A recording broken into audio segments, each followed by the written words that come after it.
آج کی گفتگو کا عنوان ہے سورہ ہجر 14واں پارہ۔ پارے کا بھی آغاز ہے اور سورت کا بھی آغاز ہے۔ سورہ ابراہیم کے بعد سورہ ہجر ہی ہے۔ ہجر ایک مقام کا نام ہے اور اس مناسبت سے اس کا نام سورہ ہجر ہے۔ اس صورت میں اس قوم کا تذکرہ آ رہا ہے اور اس کی جزئی مناسبت سے پوری صورت کا نام سورہ ہجر رکھا ہے۔ یوں ہجر کے معنی آتے ہیں جدائی، فراق، لیکن اس صورت میں جو لفظ ہجر آیا ہے وہ ایک مقام کے معنی میں ہے۔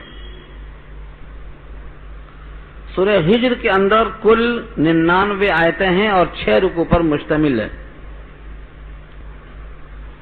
بیشتر مضامین میں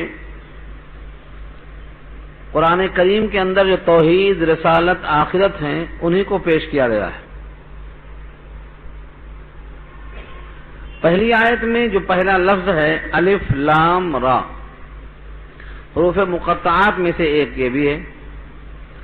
بہت سے لوگوں کی اردو ذرا کمزور ہے تو مجھے دوبارہ اس کی وضاحت کرنا پڑتا۔ حروف حرف کی جمع ہے اور مقطعات مقطعاتن کی جمع ہے۔ کوئی چیز کاٹ کر الگ رکھی ہو تو اس کو قطع کہتے ہیں۔ شاعر بھی کہتا ہے قطع اور مقطع عرض ہے، مطلب یہ ٹکڑا الگ ہے، اس سے جوڑا گیا ہے۔ مقطع مدار ایک ٹکڑا کاٹ کے الگ رکھا گیا ہے۔ تو حروف مقطعات ان کو اس لیے کہا جاتا ہے کہ ان کو ملا کر پڑھنا جائز نہیں ہے، ان کو الگ الگ کاٹ کے ہی پڑھنا ہے۔ مثلا یہ ہے الف لام را ہے، اس کو کسی طرح سے ملا کر درست نہیں پڑھنا، الف کو الگ، لام کو الگ، را کو الگ الگ پڑھنا ہی مسنون ہے۔ اگر کوئی ملا کے پڑھنا چاہتا ہے تو وہ غلط پڑھنے والا ثابت ہوگا۔ اسی واسطے اس کا نام ہے حروف مقطعات، وہ حروف جو علیحدہ کر کے پڑھے جائیں۔ الف لام را، الف لام را۔ اللہ کے نبی صلی اللہ علیہ وسلم فرماتے ہیں کہ ایک حرف پر 10 نیکی ہے، اور الف کہنے والے کو الف لام فے 3 حرف ملے تو 30 نیکی، لام کہنے والے کو 3 حرف ملے اس کو بھی 30، میم پر میم یہ میم اس کو بھی 3 حرف ملے۔ اس طرح سے الف لام را کہنے میں بظاہر 3 حرف نہیں ہیں بلکہ 9 حرف ہیں، 90 نیکیاں ثابت ہوتی ہیں۔ اور قرآن کریم کا جو لفظ مثال میں پیش کیا نبی صلی اللہ علیہ وسلم نے وہ حروف مقطعات ہی ہے، الف لام میم پیش کیا، اور جس کے معنی کسی کو نہیں معلوم تو معنی معلوم ہو یا نہ ہو ایک حرف پر 10 نیکی بہرحال ملے گی۔ ہاں معنی اگر معلوم ہے تو اس کا فائدہ مزید اس کے دل کی رقت، اس کے قلب میں اللہ کی عظمت اور قرآن کریم کے تعلق سے قربت، یہ سب فوائد الگ ہیں۔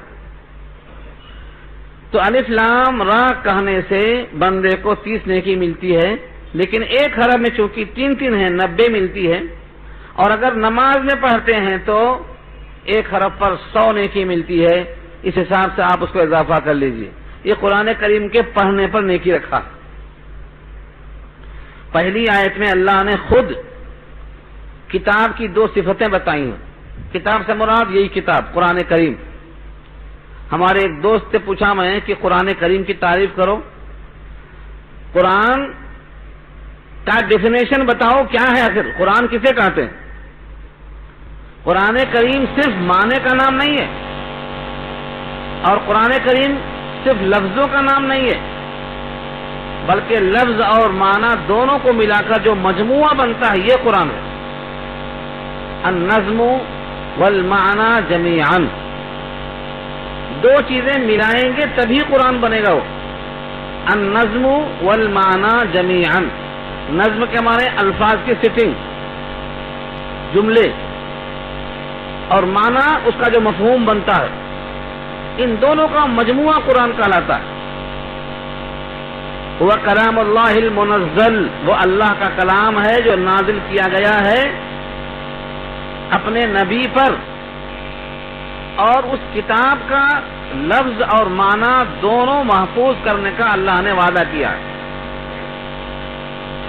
تو کتاب اللہ اور قرآن کریم، اس کی تعریف یہ ہے کہ وہ کتاب جس کو اللہ نے اپنے نبی پر نازل کیا ہے اور حفاظت کا خود وعدہ فرمایا ہے، اس کے لفظ اور معنی دونوں کا مجموعہ یہ قرآن ہے۔ اس آیت میں اللہ نے دو صفتیں بتائی ہیں قرآن کریم کی، تلک آیات الکتاب، اور دوسری صفت کیا ہے؟ وقرآن مبین۔ تلکا سے اشارہ ہے آیت کی طرف، کیونکہ آیت مؤنث ہے اس لیے اس کے لیے تلکا استعمال ہوا ہے۔ تلکا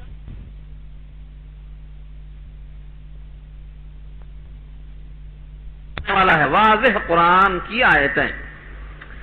قرآن کریم تو قرآن کو واضح کہتا ہے، اور ہمارے یار لوگ کہتے ہیں قرآن کو سمجھ میں نہیں آ سکتا۔ قرآن سمجھنے کی کتاب نہیں ہے، قرآن کریم کو سمجھا نہیں جا سکتا۔ کس قدر قرآن کریم کی مخالفت ہو رہی ہے، یہ آیت آپ کے سامنے رہنا چاہیے۔ قرآن کریم کی صفت قرآن کیا کہتا ہے؟ قرآن مبین، یہ قرآن واضح ہے۔ قسم ہے اس قرآن کی جو قرآن واضح ہے، اور واضح کا مطلب اس میں کوئی کجی نہیں ہے، ٹیڑھاپن نہیں ہے۔ اس کتاب کے اندر ٹیڑھاپن نہیں ہے، یہ لفظ سورہ کہف میں خود شروع میں آ چکا ہے۔ الحمدللہ الذی انزل علی عبدہ الکتاب ولم یجعل لہ عوجا قیما، اس میں ٹیڑھاپن نہیں ہے بلکہ سیدھاپن ہے۔ اللہ کا شکر ہے جس نے اپنے بندے پر کتاب بھیجی، ایسی کتاب جس میں ٹیڑھاپن نہیں۔ وَلَمْ يَجْعَلْ لَهُ عِوَجًا، سورہ کہف کی پہلی آیت۔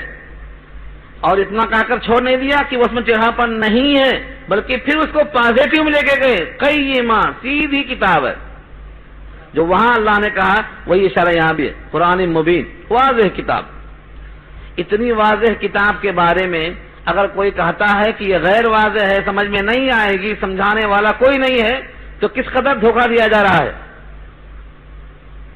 ایسی ایک آیت نہیں ہے قرآن کریم میں، ھذا کتاب انزلناہ، یہ کتاب ہم نے اتاری ہے، ھذا کتاب مبارک، یہ بابرکت کتاب ہے، لقد انزلنا الیکم کتابا فیہ ذکرکم، ہم نے بھیجا ہے تمہارے پاس یہ کتاب تمہارا ہی چرچا ہے، ہم نے بھیجا ہے یہ کتاب تمہارے پاس تمہاری رہنمائی کرنے والی۔ ان ھذا القرآن یہدی للتی ہی اقوم انا سمعنا قرآنا عجبا یہدی الی الرشد۔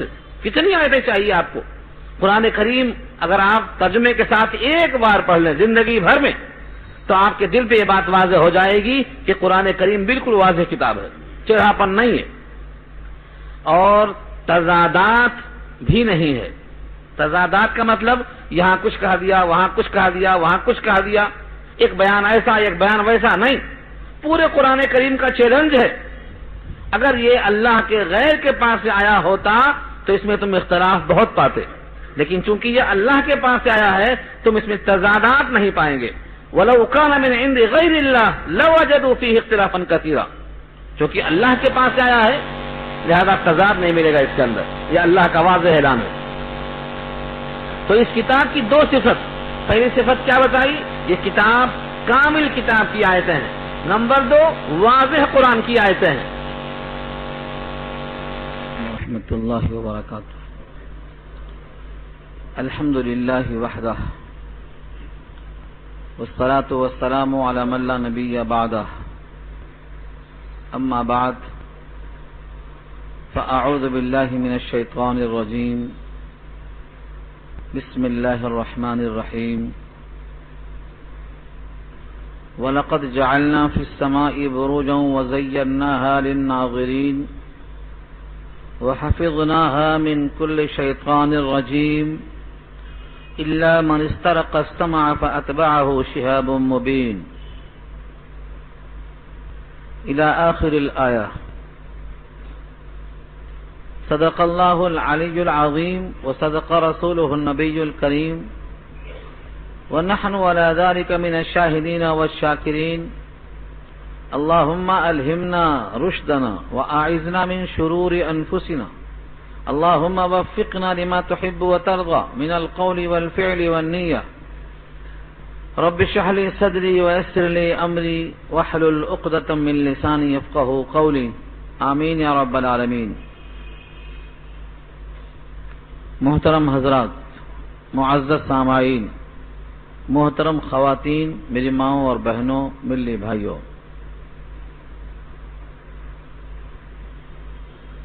گزشتہ ہفتے میں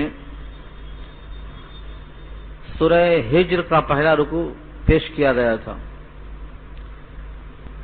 سورہ ہجر کا پہلا رکوع 14ویں پارے کا پہلا رکوع، جس میں قرآن کریم کی عظمت پر بات ہوئی،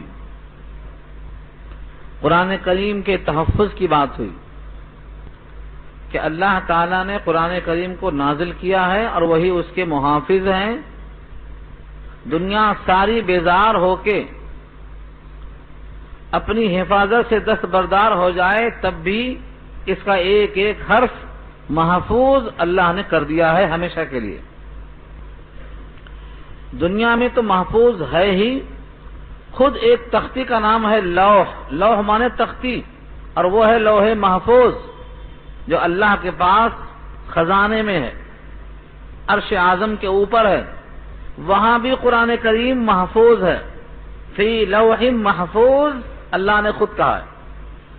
تو یہ ایسا مقام ہے جہاں کسی کے ہاتھ ہی نہیں پہنچ سکتے، لا یمسہ الا المطہرون، پاکیزہ ہاتھ ہی وہاں جا سکتے ہیں، اس لیے حفاظت اس کی اللہ کے ذمہ ہے۔ اور قرآن نام ہے الفاظ اور معنی دونوں کا، اس لیے جس طرح قرآن کی حفاظت کا وعدہ ہے اس کے معنی کے تحفظ کا بھی وعدہ ہے، اور اس کے معنی کو متعین کرنے میں سب سے اہم حدیث ہیں، جس سے اشارہ ملتا ہے کہ حدیث کو بھی اللہ اپنی حفاظت میں رکھیں گے۔ یہ مضمون گزشتہ ہفتے میں آ چکا تھا، اور کافروں کا ایک مطالبہ تھا کہ ہمارے پاس آسمان سے فرشتے کیوں نہیں آتے۔ تفصیلاً جواب یہ عرض کیا گیا تھا کہ فرشتے آنا تو بہت آسان ہے، اگر تم کو آسمان تک لے جائیں تم تب بھی ایمان لانے والے نہیں ہو۔ کفر اور شرک اور عناد کی بنا پر یہی کہیں گے کہ ہماری آنکھوں پر جادو کر دیا گیا ہے۔ سکرت ابصارنا، سکرت، سکر کے معنی نشہ، مسکر نشہ آور چیز، سکارا نشے میں رہنے والا آدمی، سکران مدہوش۔ سکرت ابصارنا، ہماری آنکھوں پر نشہ کر دیا گیا ہے، یعنی آنکھوں پر جادو کر دیا گیا ہے، تم آسمان میں پہنچ کر بھی ایسا کہو گے۔ اور اس کی وجہ یہ ہے کہ یہاں ضد ہے، اور ضد اور عناد میں آدمی ہر دھرمی کی وجہ سے حق کو نہیں مانتا۔ اتنا مضمون گزشتہ ہفتے کا تھا،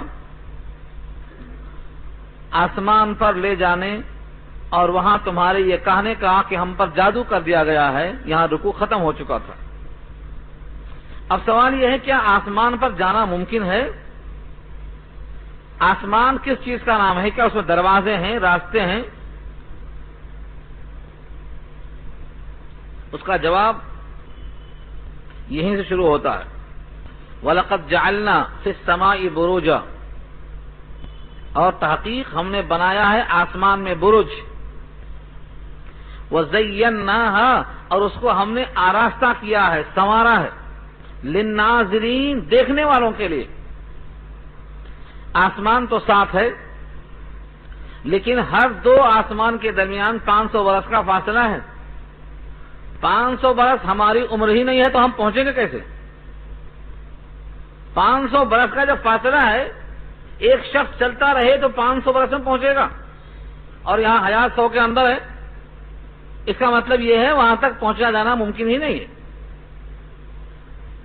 اسباب، وسائل، ان کو چھوڑ دو، اگر آپ کو ہر قسم کی وسیلت مل جائے تب بھی آپ کی حیات تو 100 کے اندر ہی ہے، اور راستہ 500 برس کا ہے۔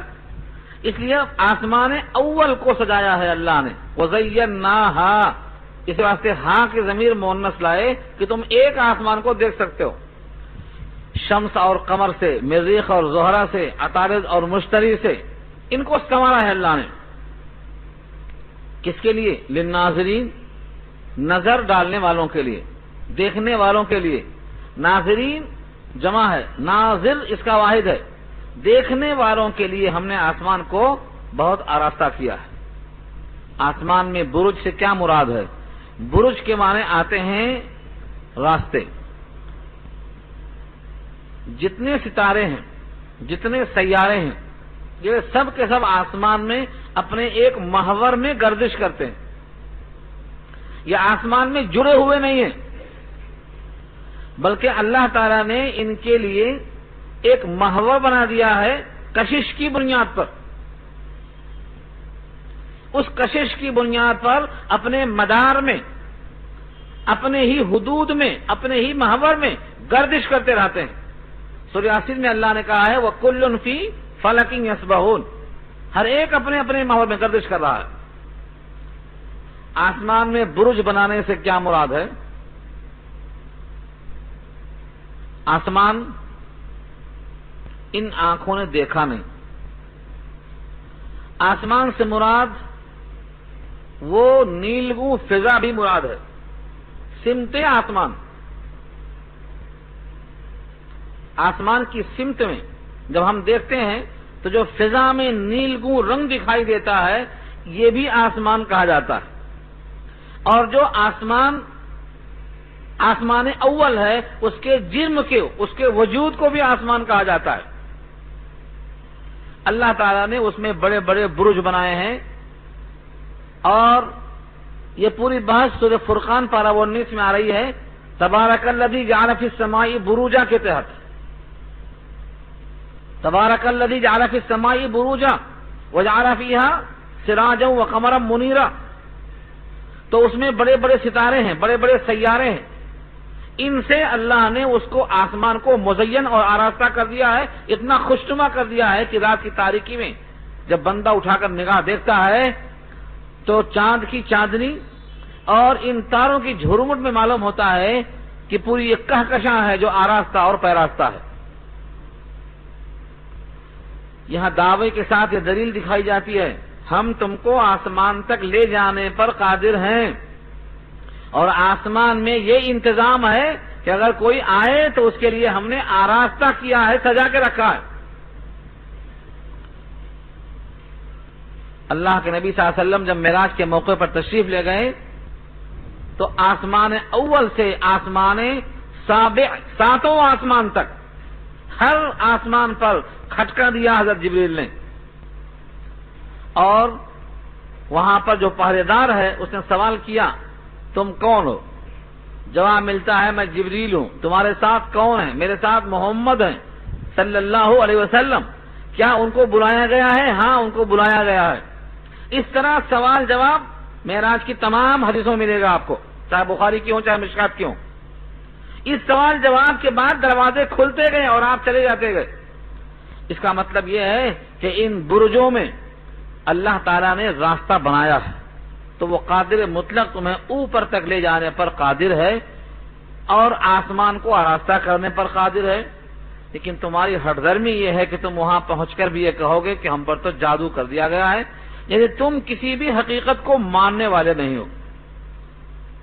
انسان کی فطرت اگر ضد پہ آ جائے، اناد پہ آ جائے، ہٹ دھرمی پہ آ جائے تو اس کے لیے دلائل اور ٹھوس مضبوط قسم کی تصدیق کافی نہیں ہوتی۔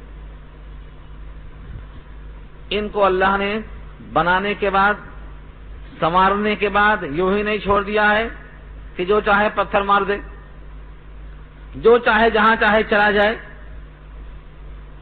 ساتوں آسمان پر جو اللہ کے انتظامات ہیں، اور ساتوں زمین بھی اللہ کی نگرانی میں، اور ساتوں میں اللہ کے احکامات کا اترنا ہے، اور ساتوں میں فرشتوں کی حفاظت ہے، اور ساتوں میں قرآن کریم کی طرح احکامات کے نزول کا سلسلہ ہے، اور ساتوں میں مخلوق کو رزق دیا جاتا ہے۔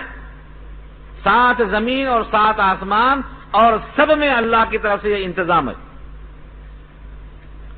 اللہ نے وہاں پر تحفظ کیا ہے کہ کوئی شیطان مردود وہاں داخل نہیں ہو سکتا ہے. فرمایا وَحَفِظْنَاهَا، اور ہم نے اس کی حفاظت کی ہے. حفظنا، حفاظت کیا ہم نے. ہاں یہ ضمیر لوٹتی ہے آسمان کی طرف.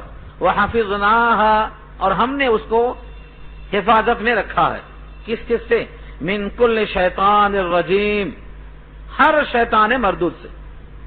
یہاں لفظ کل بتا رہا ہے کہ شیطان ایک نہیں ہے، شیطان ایک مخلوق ہے.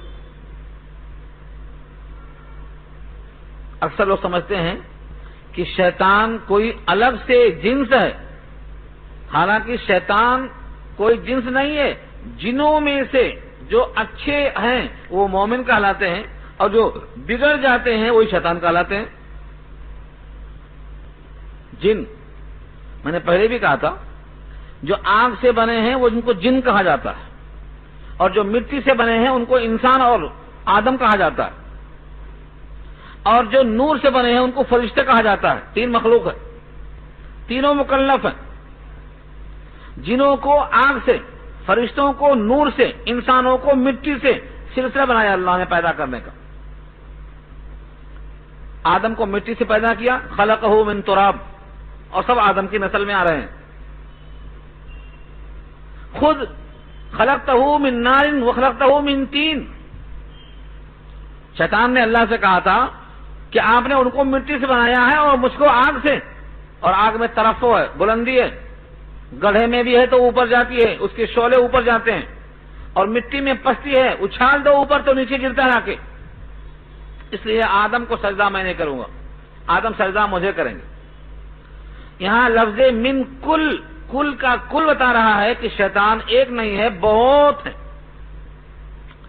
سورہ جن پارہ 29 میں شیاطین اور جناتوں نے اپنا تعارف خود پیش کیا ہے لمبی طویل آیتوں میں. وَأَنَّا مِنَّا الْمُسْلِمُونَ وَمِنَّا الْقَاسِطُونَ فَمَنْ أَسْلَمَ فَأُولَٰئِكَ تَحَرَّوْا رَشَدًا، ہم میں سے بعض مسلمان ہیں، ہم میں سے بعض ظالم اور جابر ہیں. خود شیاطین نے کہا. سورہ جن کے پہلے رکوع میں 4 آیتوں کے بعد جنہوں نے اپنے حوال خود پیش کیے ہیں جو نقل کیا ہے اللہ نے. وَأَنَّا مِنَّا الصَّالِحُونَ وَمِنَّا دُونَ ذَلِكَ، ہم میں سے بعض نیک ہیں، بعض اس کے علاوہ ہیں. وَأَنَّا مِنَّا الْمُسْلِمُونَ وَمِنَّا الْقَاسِطُونَ، ہم میں سے بعض مسلمان ہیں اور بعض ظالم اور جابر ہیں.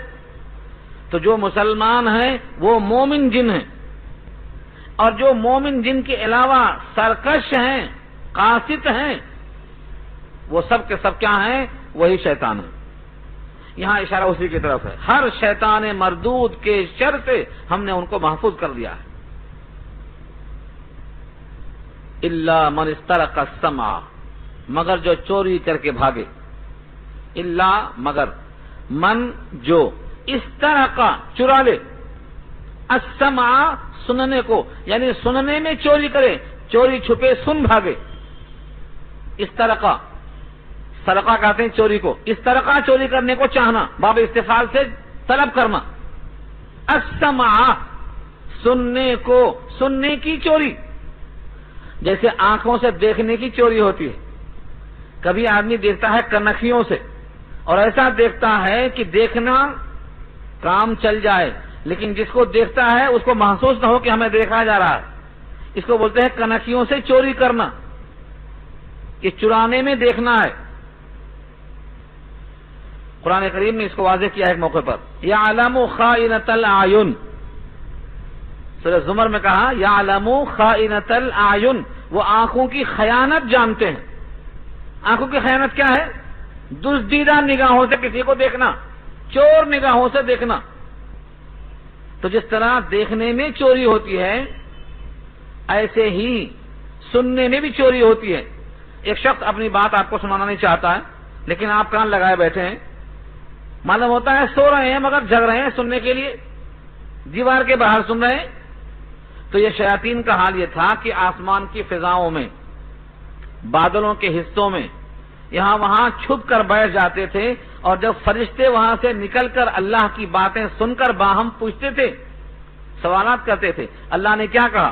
ماذا قال الحق، ماذا قال ربکم، قال الحق. سورہ فاطر کے الفاظ ہیں ماذا قال ربکم، تمہارے رب نے ابھی بھی کیا کہا، ماذا قال ربکم آنفا، ابھی ابھی کیا بات ہوئی، اللہ نے کیا حکم دیا. تو فرشتے ایک دوسرے کے سامنے نقل کرتے ہیں. یہ فرشتے آپس میں جو باتیں کر لیتے ہیں یہ چھپ کے سن کر لے کے بھاگ جاتا ہے اور کاہنوں کے کان میں ڈال دیتا ہے، اور اتنی تیز بھاگتا ہے کہ اگر بھاگ گیا تو بات پہنچ گئی کاہن تک، اور اگر نہیں بھاگ سکا تو گولی لگ گئی. کون سی گولی ہے؟ فَأَتْبَعَهُ شِهَابٌ ثَاقِبٌ، پیچھا کیا ہے اس کا. شہاب کے معنی شعلے اور مبین کے معنی روشن، روشن شعلے آگ کے اس کا پیچھا کرتے ہیں اور جلا کے خاکستر کر دیتے ہیں. نہ وہ جن بچتا ہے شیطان اور نہ اس کی خبر بچتی ہے، سب کے سب جل کر بھسم ہو جاتے ہیں. تو اگر چوری چھپے سن لیا تو بات منتقل کرتا ہے، اور اگر جل گیا تو ختم ہو جاتا. یہاں دو بحثیں بہت طویل ہیں، سورہ فرقان میں انشاءاللہ پوری بحث آئے گی، لیکن یہاں دو باتیں یاد رکھ لیں. شہاب ثاقب جس کو یہاں کہا گیا ہے، یہاں شہاب مبین کہا ہے، سورہ صافات میں شہاب ثاقب کہا گیا ہے، اور سورہ جن میں بھی شہاب مبین کہا گیا ہے. یہ شہاب کیا ہے؟ آگ کا شعلہ. یہ کہاں سے پیدا ہوتا ہے؟ عربی میں اس کا نام ہے انقضاض الکوكب، تاروں کا ٹوٹنا ہم بولتے. نبی صلی اللہ علیہ وسلم نے فرمایا کہ یہ تاروں کا ٹوٹنا پہلے سے تھا، لیکن اب اس سے اللہ نے یہ کام لیا ہے کہ جو جنات شیطان اوپر آتا ہے بات سننے کے لیے اس کو اس سے مار بھگایا جاتا ہے. تو تھا پہلے سے، لیکن اس سے کام لینا اب شروع ہوا. پہلے شیاطین فضاؤں میں چھپ جاتے تھے، چھپ کر سن لیا کرتے تھے. اب تو اوپر چھپنے کا بھی چانس ختم کر دیا قرآن کریم کے نزول کے زمانے سے. چنانچہ شیاطین خود فکر مند ہو کر آپس میں پوچھتے تھے، ہم جب آسمان کو گئے وَأَنَّا لَمَسْنَا السَّمَاءَ فَوَجَدْنَاهَا مُلِئَتْ حَرَسًا شَدِيدًا وَشُهُبًا، اور جب ہم نے آسمان کو چھوا تو دیکھا بھرا ہوا ہے سخت نگرانی کے ساتھ. مُلِئَتْ بھرا ہوا ہے، کس سے بھرا ہوا ہے؟ حَرَسًا چوکیداری سے، وَشُهُبًا اور آگ کے انگاروں سے. ہمیں یہ نہیں معلوم ہو سکا کہ یہ زمین والوں پر شر ہے یا زمین والوں پر خیر ہے. وَأَنَّا لَا نَدْرِي أَشَرٌّ أُرِيدَ بِمَنْ فِي الْأَرْضِ أَمْ أَرَادَ بِهِمْ رَبُّهُمْ رَشَدًا، زمین والوں کے حق میں یہ کوئی شر اور فتنہ ہے یا ان کے رب نے خیر کا فیصلہ کیا ہے، ہمیں نہیں معلوم کیوں بند کیا گیا. اسی کے بعد وہ شیاطین نکلے ہیں ڈھونڈنے کے لیے کہ کوئی نئی بات پیش آئی ہے. تو حضور کو فجر کی نماز میں وادی نخلا میں قرات سنتے ہوئے ایمان سب کے سب لے آئے اور کہنے لگے کہ ہم نے قرآن سنا ہے، سمعنا قرآنا عجبا یہدی الی الرشد فآمنا به، ہم نے وہ قرآن سنا ہے، بڑا عجیب قرآن سنا ہے، ہدایت کرتا ہے اچھے باتوں کی، تو ہم ایمان لے آئے. پھر وہاں سے پورے سورہ جن کے پہلے رکوع میں مکمل بحث ہے، ہم ایسے تھے، ہم ایسے تھے، ہم ایسے تھے، ہمارا یہ گمان تھا، ہمارا یہ خیال تھا. وَأَنَّا ظَنَنَّا بھرا پڑا ہوا ہے.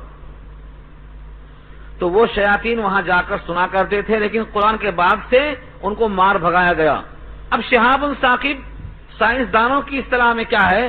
وہ کہتے ہیں کہ یہ شہاب ثاقب آگ کا شعلہ نہیں ہے، تاروں کا ٹوٹنا غلط ہے، بلکہ زمین کے اندر سے سورج کی حدت اور شدت اور گرمی سے جو بخارات اٹھتے ہیں تپش کے ساتھ، اور اوپر جانے کے بعد اگر ان کو کہیں سے بھی شدت آگ کی لگ جاتی ہے تو یہ اپنی شدت میں جل اٹھتے ہیں، اور جل اٹھنا ہی تارا ٹوٹنا کہلاتا ہے، اور جل اٹھنا ہی شہاب ثاقب کہلاتا ہے.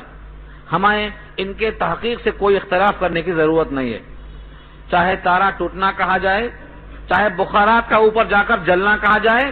ہم تو یہ جانتے ہیں کہ ان جلتے ہوئے شعلوں سے اللہ نے یہ کام لیا ہے. اتنا ہی یہاں خبر دینا مقصود ہے. یہاں نہیں کہا گیا ہے کہ تارے ٹوٹتے ہیں، تارے اوپر سے گرتے ہیں کہ نیچے سے جاتے ہیں. یہاں اتنا کہا گیا ہے کہ آگ کے شعلے ہیں، اس سے انتظام کیا گیا ہے مار بھگانے کا. وہ شعلے نتیجہ ہیں اللہ کے پیداوار کا، چاہے وہ بخارات سے پیدا کرے اور چاہے اوپر سے گرائے، وہ اللہ کی شان ہے، یہاں کوئی ذکر نہیں ہے آیتوں میں. الا من استرق السمع، مگر وہ کچھ چوری چھپے سن لیتے. فاتبعه شهاب مبین، اور پیچھا کرتے ہیں ان کا آنکھ کے شعلے جو کھلے ہوئے روشن ہیں. یہ اللہ کی قدرت دکھایا. یہ اوپر کا حال ہے. اب نیچے جہاں ہم بیٹھے ہوئے ہیں فرمایا والارض مددناها، اور زمین ہم نے پھیلایا، زمین کو پھیلایا. اب ہم کو زمین گول نظر آتی ہے تو یہ پھیلانے کے خلاف نہیں ہے. اگر کوئی بہت بڑا دیکھنے والا ساری کائنات کے حجم کو دیکھتا ہے اور اسے گول نظر آتی ہے تو ہمیں اس سے کوئی اختلاف کرنے کی حاجت نہیں، کیونکہ زمین کو ہم اپنے لیے بچھی ہوئی دیکھ رہے ہیں. یہی ہے مددناها، پھیلایا ہم نے زمین کو. سورہ حامی مستجدہ پارہ 24 میں اللہ نے فرمایا ہے کہ پہلے ہم نے زمین کا مادہ بنایا، زمین کا مادہ بنانے کے بعد آسمان کو بنایا، اس کے بعد زمین کو بچھایا. زمین کو بچھانے کے بعد اس میں زمین کے متعلقہ چیزوں کو پیدا فرمایا. یہ پورے کام 6 دن میں ہوئے.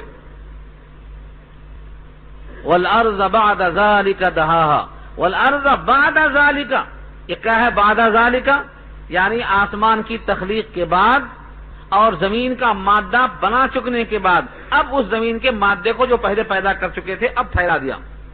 والارض مددناها، مددنا کے معنی آتے ہیں پھیلانا. کوئی آدمی بیٹھا ہوا ہے، کہتے ہیں ذرا پاؤں کھول لو. یہ پاؤں کھولنا کیا ہے؟ مددہ ہے، پاؤں کھولنا. کوئی لیٹا ہوا ہے لیکن پاؤں موڑے ہوئے ہیں، اس سے کہا جائے پاؤں لمبا کر لو تو یہ مدہ ہے. مدہ یا مدو کے معنی لمبا کرنا. مد کو مد اسی واسطے کہا جاتا ہے کہ اس کو ذرا کھینچا جاتا ہے، لمبا کیا جاتا ہے. قرآن کریم نے اس مادے کو فرمایا کہ اس میں پھیلایا، خوب پھیلایا. زمین پھیلتی چلی گئی. جیسے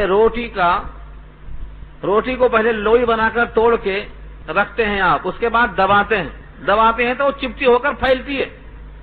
اس دبانے سے جو پھیلاؤ پیدا ہوتا ہے اس کو کہتے ہیں مدد، مددنا. ایک مقولہ مشہور ہے عربی کا، اذا تغدى تمدى اور اذا تعشى تمشى. جب تم کھانا کھاؤ دوپہر میں تو لمبے ہو جاؤ، تھوڑا سا لیٹ جاؤ، جس کا نام ہے قیلولہ. کچھ لوگ کہتے ہیں قیلولہ ثابت نہیں ہے، پتہ نہیں کہاں سے دیکھ کے بولتے رہنے والوں. قیلولہ حضور کی سنت ہے، اس کے چھوڑ دینے سے ہی دل کے امراض پیدا ہو رہے ہیں.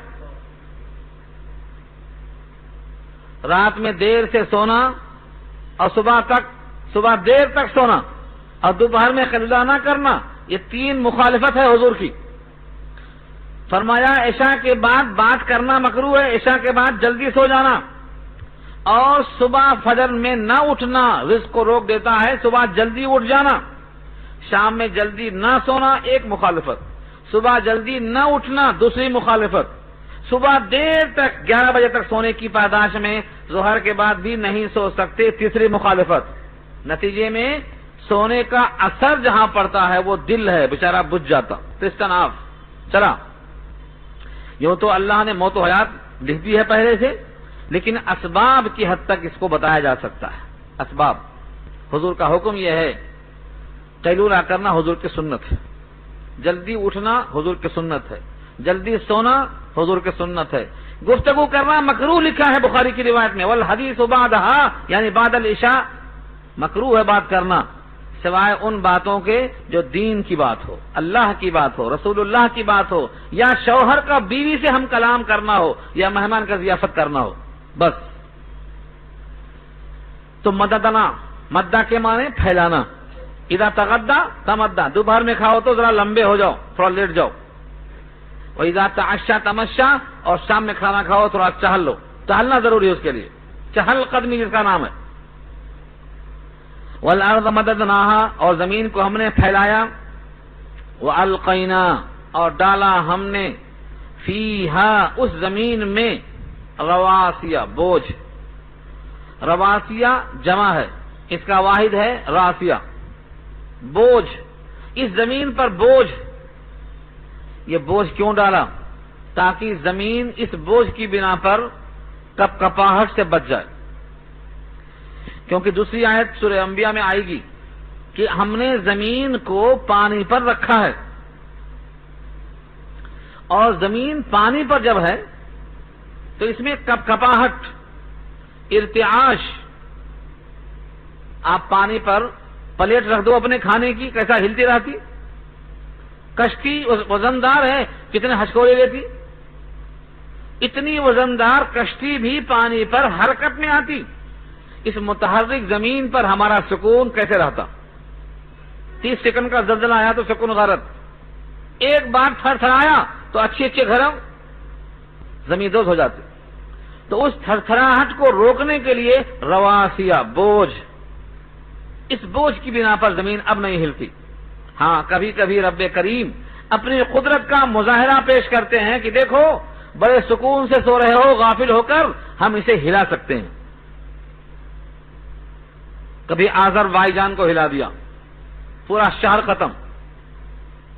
کبھی کشمیر میں ہلا دیا، پورا شہر ختم. کبھی سونامی کر دیا، سمندر کو ہلا دیا، کئی کئی ہزار انسان بہا گئے، پانی کی نظر ہو گئے. یہ اللہ کی قدرت ہے. تو اس زمین کو اللہ نے بوجھ سے دبا کے رکھا ہے، وہ بوجھ کو ہٹاتے ہی زلزلہ شروع ہوتا. وَأَنبَتْنَا فِيهَا مِن كُلِّ شَيْءٍ مَوْزُونٍ، اور ہم نے اگایا ہے اس میں، یعنی زمین میں، من کل شے، ہر شے.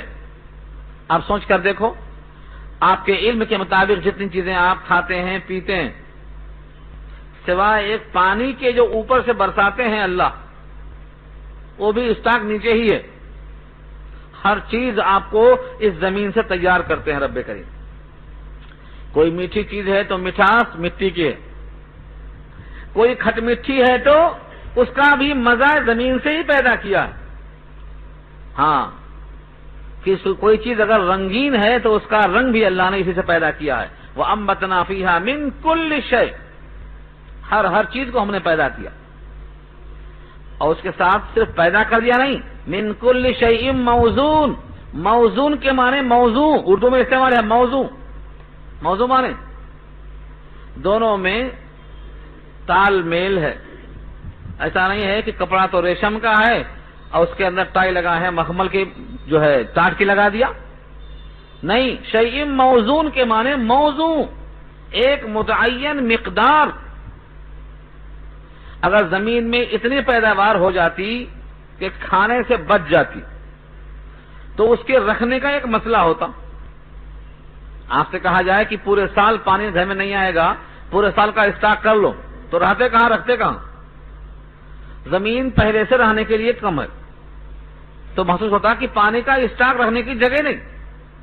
ایسے حکم ہوتا کہ غلے کا اسٹاک کر لو سال بھر کا، کتنا لوگ کرتے رکھ.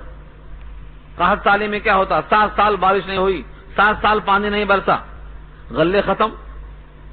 تو اللہ تعالیٰ نے ہر سال ہر فصل پہ جو اگاتے ہیں اس زمین سے، وہ مقدار بھی متعین ہے. من کل شیء موزون، کتنا پیدا کریں تو مخلوق کھا لے گی. بکری کو پتے مل جائیں گے اور شیر کو تازہ گوشت مل جائے گا، اور مچھلیوں کو بھی کیڑے مل جائیں گے. کتنی چیز پیدا کی جائے تاکہ ان کو مشکل نہ ہو. سوچ کر دیکھو، اگر اللہ رب العزت پیداوار کو ڈبل کر دیں اور ٹبل کر دیں تو رکھنے والے کہاں رکھیں گے؟ نہیں کھا سکیں گے، سڑ جائے گی. سڑنے کے بعد پھینکیں گے، پھینکنے سے تعفن پیدا ہوگا، اور اس تعفن میں مردوں سے بدتر زندوں کا حال ہو جائے گا. یہ پیدائش میں اللہ نے اہتمام فرمایا ہے. من کل شیء موزون. بارش کا بھی حال ہے، بارش وہ بھی موزوں ہے، غلے بھی موزوں، پھل بھی موزوں. ہر چیز میں اللہ نے ایک معین مقدار سے اگایا. وَأَنبَتْنَا فِيهَا مِن كُلِّ شَيْءٍ موزون. تو موزون کو نہیں بھولنا، موزون کے معنی متعین کیا ہوا مقدار. وَجَعَلْنَا لَكُمْ فِيهَا مَعَائِشَ، اور رکھا ہم نے تمہارے واسطے اس زمین میں معائش، معیشت. اردو میں استعمال ہے معیشت، اس کی جمع کیا ہے؟ معائش. تمہارے معاش کے سامان رکھے، روٹی وہیں سے، چاول وہیں سے، اور سالن بھی وہیں سے. آلو کھائیں گے تو زمین سے، گوبھی کھائیں گے تو زمین سے، اور گوشت بھی کھائیں گے تو گوشت بکری پتے کھا کے اور گھاس کھا کے تمہارے پاس پیش کر رہی ہے. کہیں واسطہ ہے، کہیں بل واسطہ ہے، کہیں براہ راست ہے. تم نے کوئی چیز زمین سے ہٹ کر کھائی ہے تو بتا دو. ہاں، غم کھایا ہوگا، غم کھایا ہوگا، یہ زمین سے نہیں نکلتا. حضرت شاہ عطا اللہ بخاری کا ایک بہترین مقولہ یاد آیا، میں سنایا تھا آپ کو، مگر کچھ لوگ نئے بھی ہیں.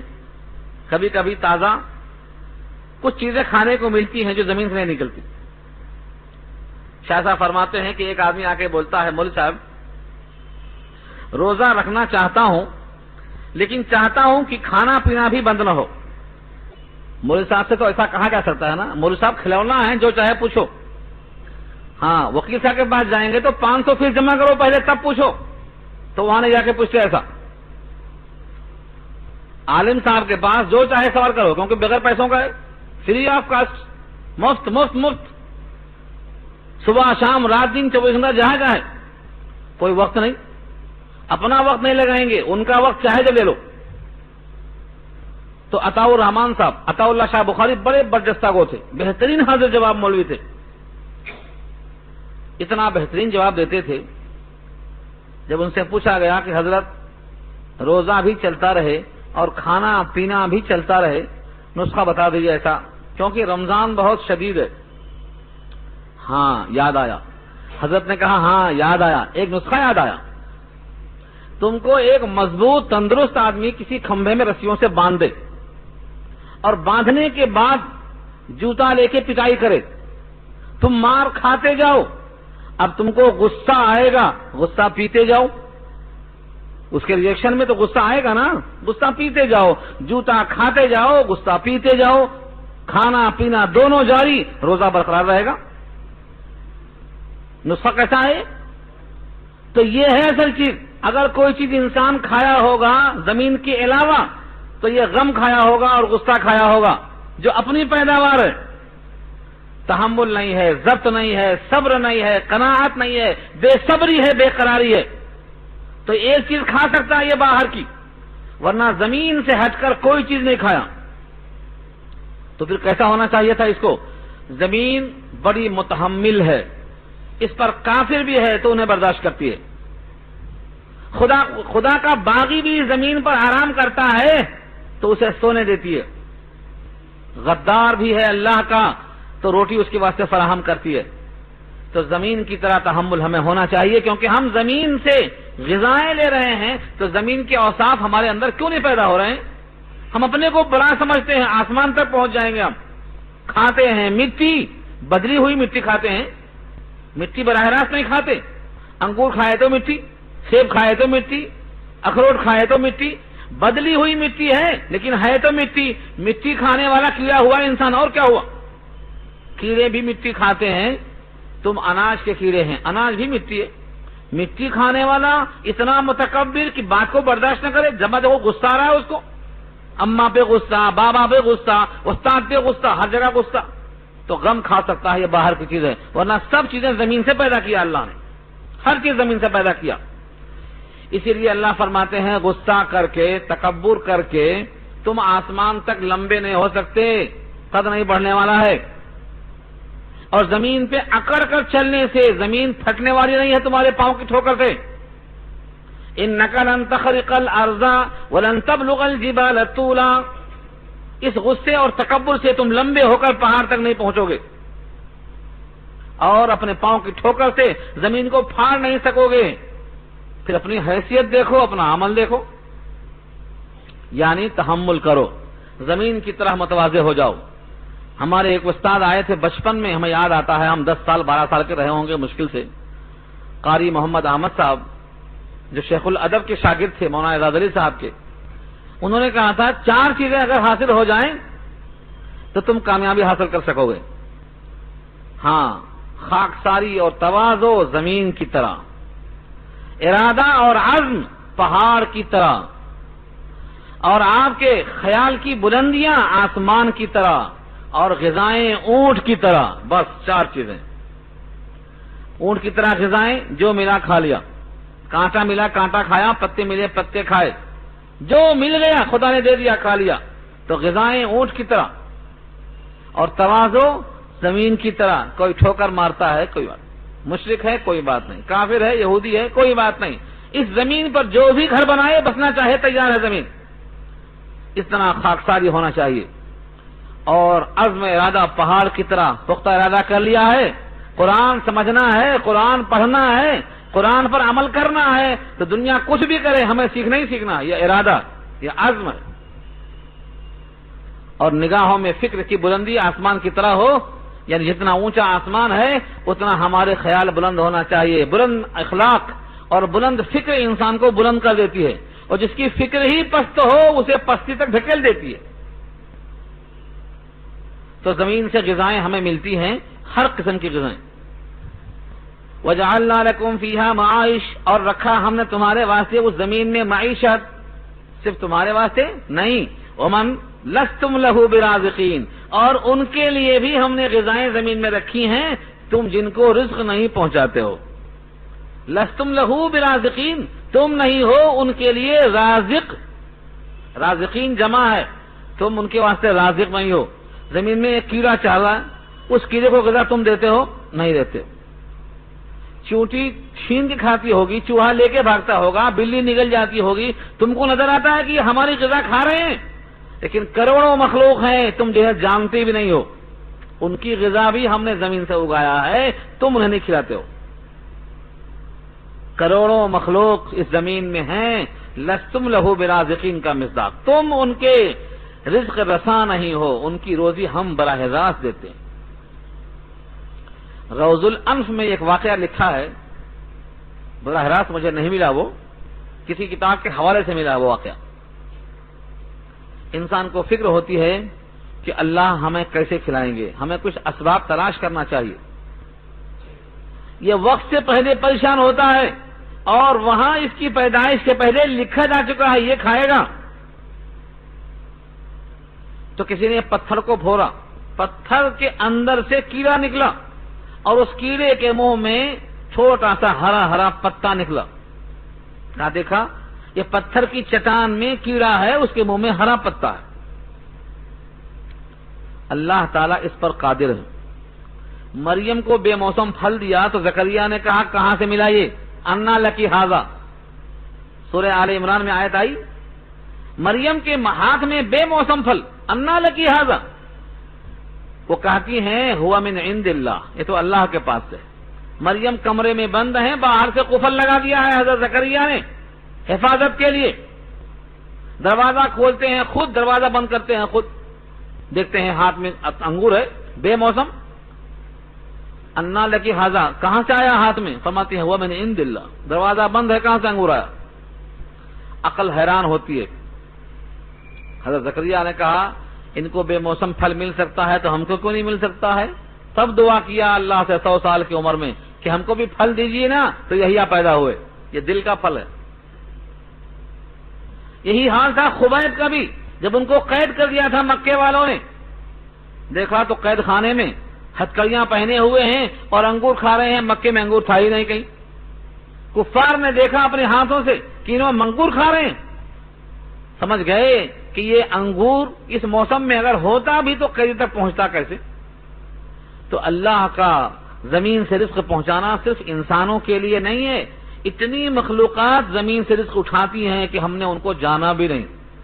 اس لیے کہا وہ رب العالمین، وہ تو رب العالمین ہے نا، سب کے رب وہی ہیں. برساتی موسم کے میڈک جو نکل جاتے ہیں، ایسے کتنے ہیں جو دفن ہیں مٹیوں میں. پانی کی مخلوقات ہیں، فضاؤں کی مخلوقات ہیں، کیڑے مکوڑے ہیں، حشرات الارض ہیں، چرند اور پرند ہیں. ہر ایک کی مرضی کے موافق زمین سے ہی اللہ ان کو رزق فراہم کرتے ہیں، تم نہیں فراہم کرتے ہو. ومن لستم لہ برازقین. اتنا انتظام. پھر فرمایا وَإِن مِّن شَيْءٍ إِلَّا عِندَنَا خَزَائِنُهُ، اور نہیں ہے کوئی شے مگر ہمارے پاس ہے اس کا خزانہ. بتائیے، ڈالر لینا ہے تو امریکہ کے پاس سمجھتے ہم. اللہ کیا فرماتے ہیں؟ ہمارے پاس ہے. ہم چاہیں تو اسے قلاش کر دیں، ہم جس کو چاہیں مالدار کر دیں. سونا چاندی درہم و دینار سکے صحت عافیت سکون ہمارے پاس ہے. ہم سے مانگو. ہم سمجھتے ہیں کہ کسی اور کے پاس، اللہ کے پاس صرف بخشش ہے. ہاں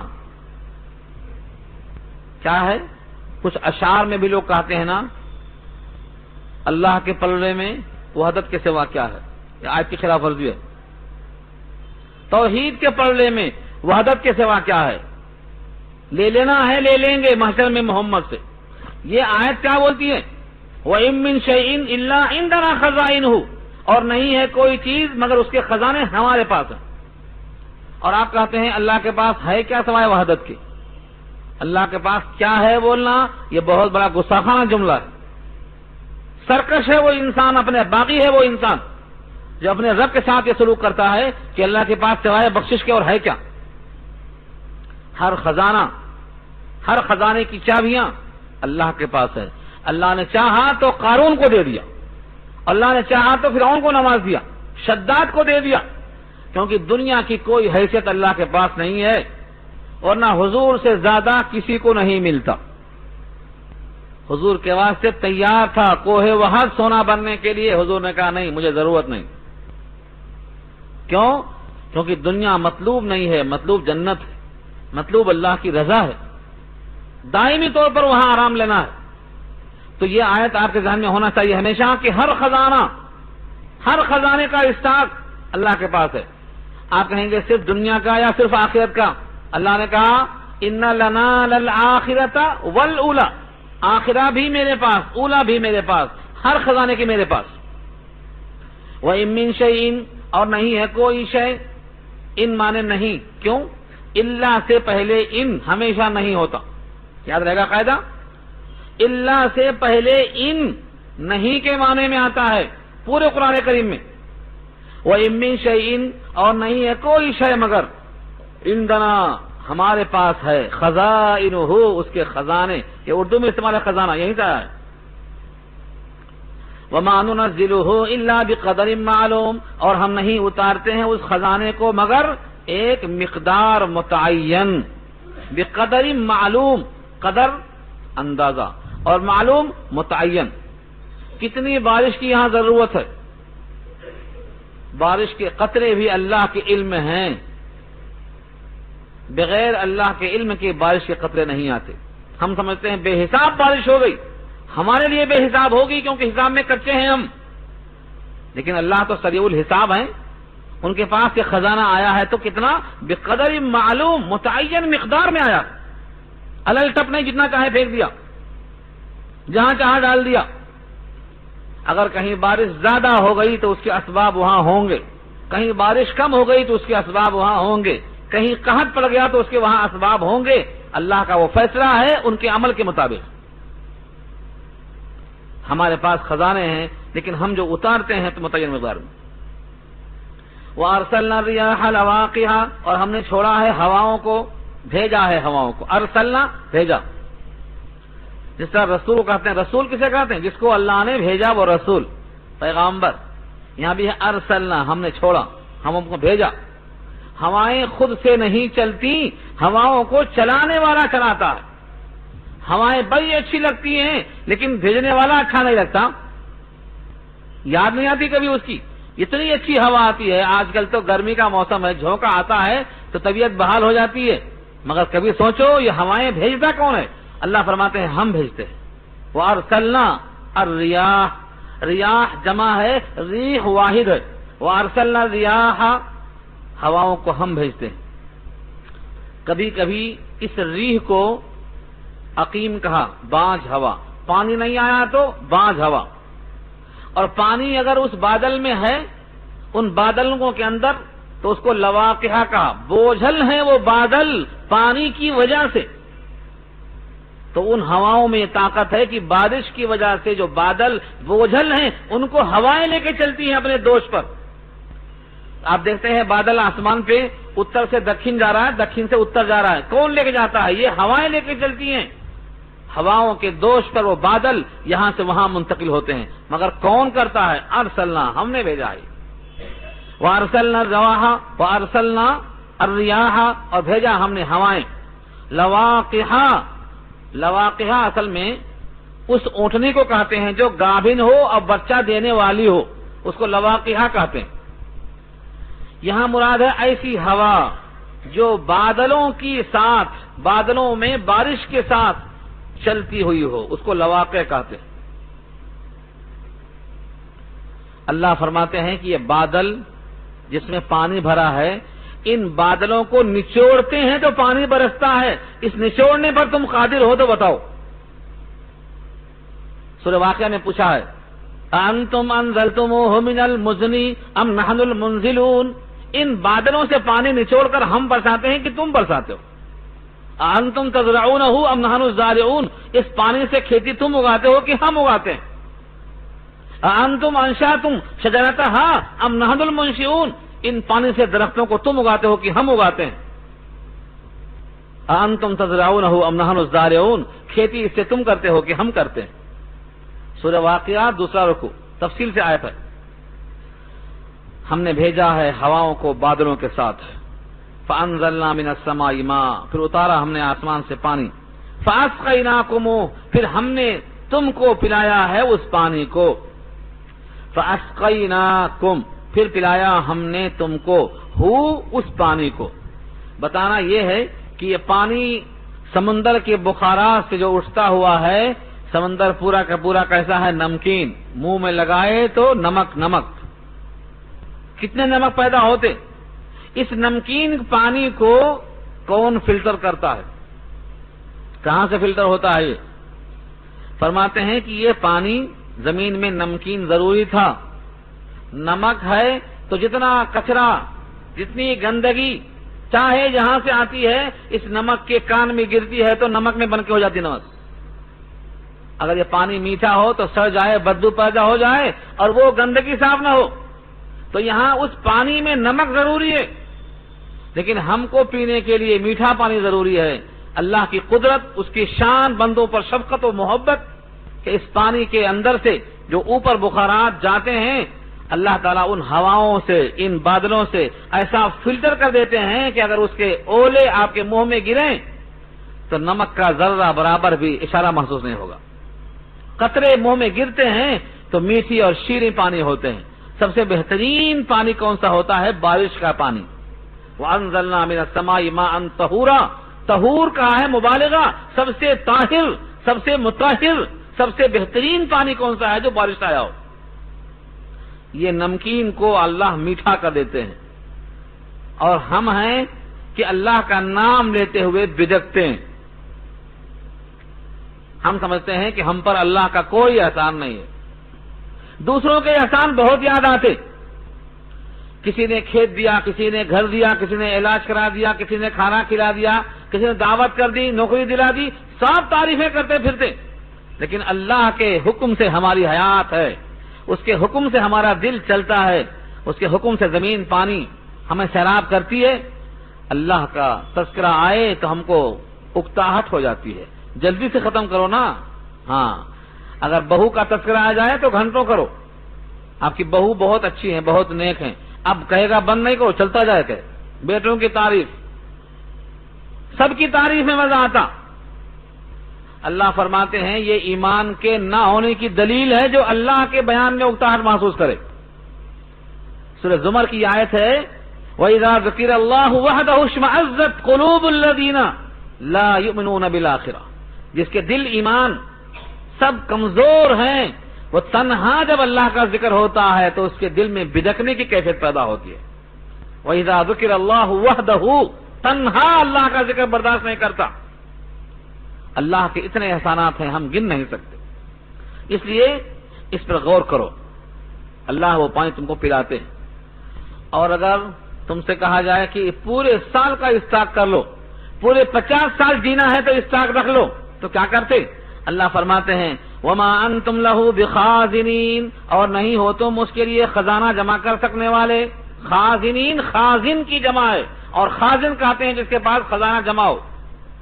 اردو میں خازن استعمال ہے نہیں ہے، مسجد کے خازن صاحب، ہاں کیوں؟ خزانہ جمع ہے ان کے پاس۔ یہ پانی کا خزانہ تم جمع کر سکنے والے نہیں ہو۔ ایک دن پانی آڑ آتا ہے تو پریشان ہو جاتے، کل کا بھی رکھنا ہے اور آج کا بھی رکھنا ہے، اور ہفتہ بھر نہیں آیا تو پانی اتر جاتا چہرے کا، کہاں سے پانی پیئیں گے؟ چہرے کا پانی اتر جاتا، گھٹنے میں آ جاتی ہے عقل. اللہ فرماتے ہیں تم پانی کا اسٹاک کرنے کے لائق نہیں ہو. وما انتم لہ بخازنین.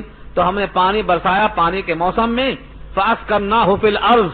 سورہ مومنون پر 18 میں آیت آ رہی ہے ہم نے زمین میں اسٹاک تمہاری خاطر کر دیا. اور زمین سے نکالو پانی تو تازہ پانی بہترین پانی نکالو. اب تو ہم نے خود خراب کیا ہے کہیں کہیں زمینوں کے حصوں کو, تو پانی میں دوسرے چیزوں کی بدبو آ گئی ہے, ورنہ جتنا نیچے جائے گا آپ کا ہاتھ اتنا ہی پانی شیریں آئے گا. زمین میں اسٹاک کر دیا. اللہ فرماتے ہیں تمہارے اوپر شفقت ہے, جو ہم نے اسٹاک کیا ہے تمہاری ہاتھ تک پہنچنے والا ہے. ہم چاہیں تو اس کو اتنا نیچے اتار دیں کہ تم لانے پر قادر نہ ہو سکو. فَأَسْكَنَّاهُ فِي الْأَرْضِ وَإِنَّا عَلَىٰ ذَهَابٍ بِهِ لَقَادِرُونَ. اور ہم اس پانی کو لے جانے پر قادر ہیں, اتنا نیچے کہ تم نہ پاؤ. اور اگر ہم نہ پہنچائیں اور تم نہ پاؤ تو کہاں سے لاؤ گے؟ فَمَن يَأْتِيكُم بِمَاءٍ مَّعِينٍ. سورہ ملک میں اللہ نے کہا کہاں سے لاؤ گے میٹھا پانی؟ میٹھا پانی تمہاری حیات کے لیے موقوف ہے, موقوف علیہ ہے. تم کو لازم ہے کہ اس پانی کے ساتھ شکریہ بھی ادا کرو اللہ کا. وَإِنَّا لَنَحْنُ نُحْيِي وَنُمِيتُ وَنَحْنُ الْوَارِثُونَ. اور بے شک ہم ہی ہیں زندہ کرنے والے اور زندوں کو مارنے والے. اگر کوئی مرا ہے ہمارا فعل ہے, کوئی زندہ ہے ہمارا فعل ہے. اس کا زندہ ہونا اس کا مرنا ہونا اس کے طاقت میں نہیں ہے تبدیل کر لینا, ہم ہیں یہ کرنے والے. وَإِنَّا اور بے شک لَنَحْنُ البتہ ہم ہی ہیں. دیکھو تاکید, دیکھو انا میں تاکید, نحنو میں تاکید, پھر لام زبر لا, لام مفتوحہ اس میں تاکید. وَإِنَّا لَنَحْنُ اور بے شک ہم ہی ہیں نحیی زندہ کرتے ہیں, وَنُمِیت اور مارتے ہیں, وَنَحْنُ الْوَارِثُونَ اور ہم بھی ہیں سب کے وارث. آپ کے وارث کون ہیں؟ تو کہیں گے بیٹا, اس کے بعد پوتا, اس کے بعد فلانا. اللہ کہتے ہیں تم دھوکے میں ہو, ہم ہیں وارث, ہم کو دے کے جاؤ, ہم سنبھالیں گے. نحن الوارثون, سب سے آخر میں بچنے والے کون؟ ہم. هو الاول والآخر والظاہر والباطن. سورہ حدید پارہ 27. وہی اول وہی آخر وہی ظاہر وہی باطن. تو وارث کون ہوا؟ جو سب سے آخر میں بچے گا, وہ سب کی میراث سمیٹ لے گا, اور وہ اللہ کی ذات ہے. لہذا ہم سب اللہ کی ملکیت ہیں, ہم سب اللہ کے پاس جانے والے ہیں. اسی واسطے جب کوئی مرتا ہے تو حکم ہوتا ہے کہو انا للہ, ہم اللہ کے ہیں, وَإِنَّا إِلَيْهِ رَاجِعُونَ اور اسی کی طرف جانے والے ہیں. ہم سب جائیں گے, وہ باقی رہے گا, وہ وارث ہوگا ہم سب کا. پہلے کون جائے گا اور بعد میں کون جائے گا؟ فرمایا ہم خوب جانتے ہیں, ہم جانتے ہیں. تم سمجھتے ہو پہلے دادا جائیں گے پھر چاچا جائیں گے, تمہیں یہ پتا نہیں کہ پہلے پوترا چلا جائے گا, تمہیں خبر نہیں, ہم جانتے. وَلَقَدْ عَلِمْنَا الْمُسْتَقْدِمِينَ مِنْكُمْ اور تحقیق کی ہم جانتے ہیں تم میں سے مقدم ہونے والے کون ہیں. وَلَقَدْ عَلِمْنَا الْمُسْتَأْخِرِينَ مستاخرین بعد میں رہنے والے کون ہیں ہم ان کو بھی جانتے ہیں, پچھلوں کو بھی جانتے ہیں, اگلوں کو بھی جانتے ہیں. پہلے کون مرے ہیں بعد میں کون مرے ہیں یہ بھی ہم جانتے ہیں. وَإِنَّ رَبَّكَ هُوَ يَحْشُرُهُمْ اور بے شک آپ کا رب وہی ہے جو ان سب کو جمع کرے گا. یحشر جمع کرنا, فحشر اس نے جمع کیا, کس نے؟ فرعون نے. فحشر فنادى فقال انا ربكم الاعلى. تو حشرہ مانے جمع کیا. سورہ حشر میں محشر کا تذکرہ ہے جہاں سب جمع کیے جائیں گے. محشر کو محشر اسی واسطے کہا جاتا ہے کہ محشر وہ میدان ہے جہاں سب کو اکٹھا کیا جائے گا, جو زمین کے اوپر ہیں, جو زمین کے نیچے ہیں, جو آئندہ پیدا ہوں گے, جو پیدا ہو کے مر گئے, سب اکٹھا کیے جائیں گے. اور کون کرے گا اکٹھا ان کو؟ ان ربک ہوا, وہی جمع کرے گا جو آپ کا رب ہے, جو مارنے پر قادر, جلانے پر قادر, جمع کرنے پر قادر, پانی دینے پر قادر, پانی کو شیریں کرنے پر قادر, زمین سے غلہ اگانے پر قادر, ہماری حیات جس رزق پر موقوف ہے وہ رزق فراہم کرنے پر قادر. اس اللہ کے بارے میں تم پوچھتے ہو کہ وہ قرآن کریم کو کیسے محفوظ کرے گا؟ اس کی طاقت ہے, اس کا کلام ہے, یہ اس میں کوئی خرد برد نہیں کر سکتا ہے. انہ حکیم علیم بے شک وہ حکمت والا اور بے شک وہ علم والا ہے. اللہ کا علم اور اللہ کی حکمت. ایسے موقع پر حکمت کا لفظ کیوں آیا؟ حکیم. اللہ کی بہت صفتوں میں سے لفظ حکیم یہاں کیوں استعمال ہوا؟ کیونکہ اوپر کی تمام باتیں چاہتی ہیں یہ عمل میں حکمت ہوگی تو بد نظمی نہیں ہوگی، اور اگر حکمت سے نہیں ہوا تو عمل میں بد نظمی ہو جائے گی۔ اور العلیم جاننے والا ہے، اس کا علم محیط ہے، اتنا محیط ہے کہ اوپر کی تمام باتیں اس کے علم کے مطابق ہیں، اس میں کوئی تغیر اور کوئی تبدیلی بندے سے ممکن نہیں ہے۔ یہاں رکوع مکمل ہو گیا۔ اب یہاں سے جو تفصیلی بحث آئے گی آدم کی تخلیق اور آدم کی پیدائش کا مادہ اور آدم کے لیے فرشتوں کا سجدہ کرنا اور وجہ سجدہ، ان تمام چیزوں کو لے کر انسان کو تنبیہ کی گئی ہے کہ تم نے اپنا مقام پہچانا نہیں، تم کو تو سجدہ کیا ہے اس نے، تم جس کی اتباع کر رہے ہو آج، جس نے تمہیں سجدہ کرنے سے انکار کیا، مردود ہوا، آج تم اس کے پیچھے پیچھے پھر رہے ہو، تم اپنے مقام کو پہچانو۔ یہ اگلی آیت کا عنوان ہے، انشاءاللہ یہ بحث آئندہ ہفتے میں ہوگی۔